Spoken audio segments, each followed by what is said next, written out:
Kahit nagkamali si Efren sa kaniyang preparasyon, ay nakagawa pa rin siya ng paraan para maipasok ang bola. Sargo ni Thorsten Homan at wala siyang naipasok kaya balik si The Magician sa mesa.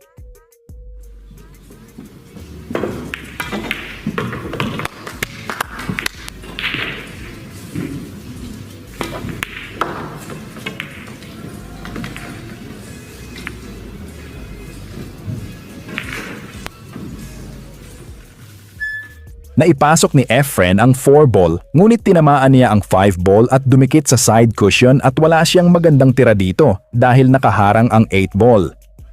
Inisip ni Efren ang kaniyang diskarte dito at ito ang kaniyang ginawa.